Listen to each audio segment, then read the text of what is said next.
Okay, I'm back with another video. I'm just going to quickly talk about some of the features of this Vizio 3D TV. As we can see here, we have passive shutter glasses right here. I'll use actually real 3D because again, those glasses will work just as good as the ones that come included with the TV. They gave me two pairs with passive shutter, and of course, what's kind of interesting is that the Vizio website, they're actually selling the 3D glasses, for their passive shutter televisions for, I don't know, $35–40. But again, you go see a movie in 3D in a theater and they give you these pairs for free, basically, real 3D, and it's exactly the same. So I guess Vizio is just trying to capitalize on people's naivete or something. Anyway, but hey, if they can get away with it, why not? But I just want to point out that again, these glasses will work, the ones in the theater. Sometimes I know when you leave the movie theater, there's actually a whole box of used glasses, just and they're probably going to either recycle it or toss it. But anyway, something to think about. Okay, so I just want to quickly point out, I've sort of alluded to in my other video that to play 3D content on this television, you actually need either a 3D Blu-ray player, or you actually need some files that you can play off your computer. As you can see here, I have a Dell laptop computer, or you can also use something called a media player. This is actually a ViewSonic media player. It's a nice little square box, and inside is actually a 2 terabyte hard drive. And all my backed up movies, I can actually convert it into special formats, and I can just save it. That way my discs won't get scratched, and again, they're all backed up and ready to go. So let me just quickly show you here. First off, let me power on the television here. Power this on. Great. Cool little V or Vizio logo loading there. Again, this is the 47-inch TV here. I'm going to turn on my laptop. It's running Windows 7. And I'm going to have to put the correct input here. So right now it says HDMI 2. I think my laptop probably would be connected under HDMI 1. Let's double check that. Alright. Yeah. Alright, so what I'm going to do now, and as you can see, I'm just going to show you the back of this. So we have the video out there, has some audio, and the video out goes directly, you can follow the wire here, goes directly into my HDMI 1 port. Now my HDMI 2 port right here, you can see this is HDMI. Alright, let's put that back in. That's my HDMI 2. The HDMI 2 is for the ViewSonic. I just want to point that out. I think there was some confusion. Folks that are confused that they can actually hook their laptop up to their television. Of course you can. Anyway, so let's do something here. All I'm going to do is press function F8. Okay, you can see there's a little on the F8. You can see it says basically CRT/LCD, and so pressing the function key, will bring that out. So, boom! We now have whatever I had on that screen displayed on my television. Okay, and Windows 7 is very cool, very visually impressive. So let me just quickly show you here. What I'm going to do is, using my mouse, as you can see I'm controlling the television with my mouse. I'm going to click on our sample 3D movie here. And this is actually, if memory serves me correctly, this is from Monsters vs. Aliens. So one thing you'll notice, okay, you'll notice that half the picture is on the left, the other half is on the right. It's pretty much the same picture, but it's slightly askew, and that's going to create that 3D effect. So the TV is going to take a flat picture and is going to merge them. But it's very important to note that, you know, I'm using Windows Media Player here. This is not a fancy 3D Blu-ray player. This is Windows Media Player.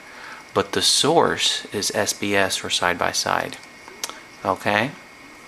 And so that source, again, comes out, let's see here, let's get this going. Alright, so there we are. So the source comes out again, half side by side, half side by side.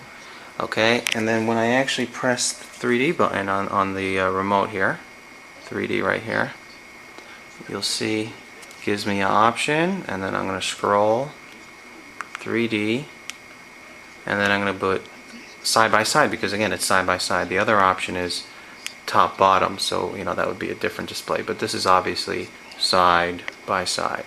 And now I'm going to press OK, and it's saying now it's time to wear the glasses. You can see this is how it looks in 3D. And of course, you know, with the glasses on, you know, it's going to display one side, but of course for that 3D effect you need to have both eyes working at once. But you can see, you know, this is like a comes out pretty good. So I want to point out, so that's one way to play 3D content, but the key here is you have to have 3D content.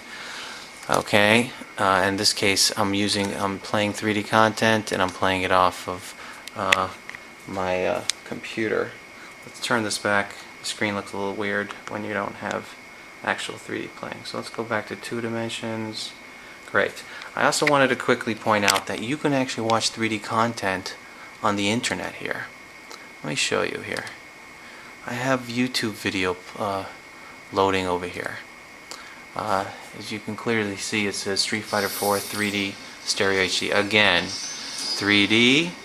I'm selecting over here, half width, side by side.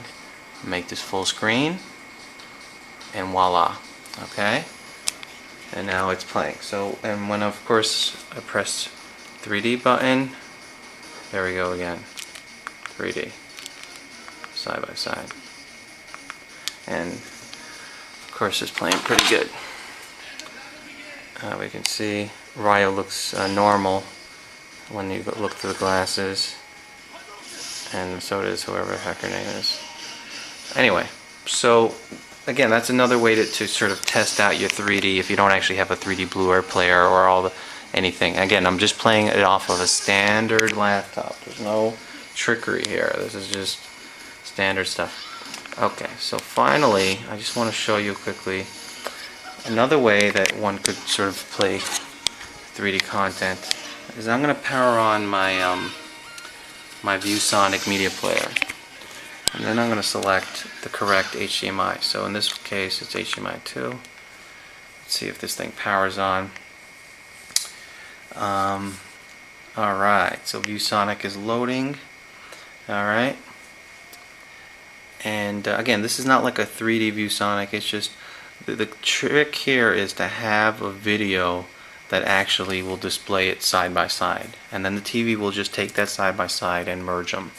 Okay, so anyway, so this is the main menu. Let's go into all. Okay, okay, so I have Blu-ray 3D movies, and then we have over here that I already backed up is Tron Legacy, and this is the middle part. So I chose it because this is a cool action little part there. Let's see here, Tron Legacy playing side by side. Just gonna lower it a little bit. And then once again, I'm going to press 3D button, and again selecting 3D side by side. Boom. And so this is how it looks. So I have to say they did a great job with Tron. The 3D effects are really, really cool. And very smooth actually. So this is sort of, I don't know, get a sense of what's going on here.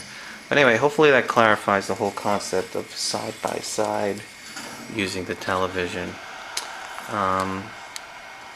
Let's go back to 2 dimensions. So again, if one were to play this video on a standard LCD television or a plasma television that was not 3D, this is how the video would look. You would have one half over here, the other half there. And without having the right television, you're not going to be able to make it 3D. But again, the key is to have this, whether it's playing off of my media player, off my laptop, or off a Bluray 3D player, it's all pretty much the same, because the TV itself will actually take both pictures and merge them. I just want to quickly point out that if we stop the movie here, I'm going to stop the movie, and if I pressed 3D right now, you'll notice, and if I chose side by side, just randomly, I mean, look how strange this looks. So basically, because I said the TV should be in 3D, it's trying to display half the screen, you know, and merging them, sort of like that movie we're just watching, Tron. And so it just looks odd, but basically, you know, it tries to pull one half of the screen and the other half of the screen and then merge them. So that's why you get this kind of odd sort of overshadowing effect. And you know, this is just looks stupid, but you know, something to think about if anybody's interested. So I'll just return it to this. I also want to point out that this television, for whatever reason, will only play 3D content if you have an HDMI hookup.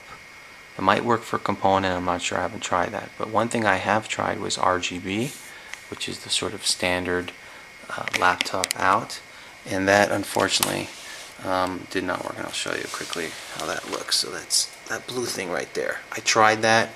I get a nice picture. You know, if I wanted to play a standard high definition movie, or if I wanted to display my computer, it will display very good. However, when I try to click on the 3D option, it just simply won't let me.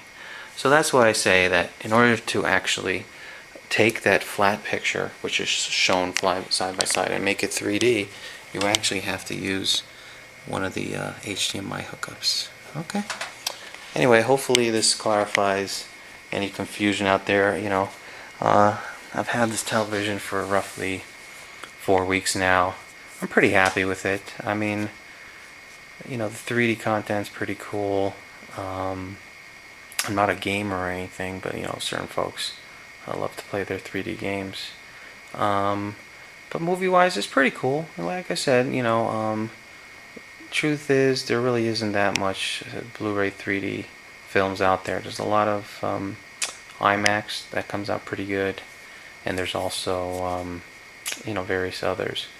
I think this week they just came out with the Green Hornet in 3D, but unfortunately I was reading that it wasn't actually filmed in 3D. What they did was they converted it in the studio afterwards.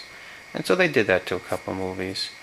But you know, the best ones, the best 3D movies, like for instance Tron, is you know, that was actually filmed for 3D originally with that purpose. So I mean, they did a wonderful bang up job. So that's really cool. Okay, well, I'm gonna sign off.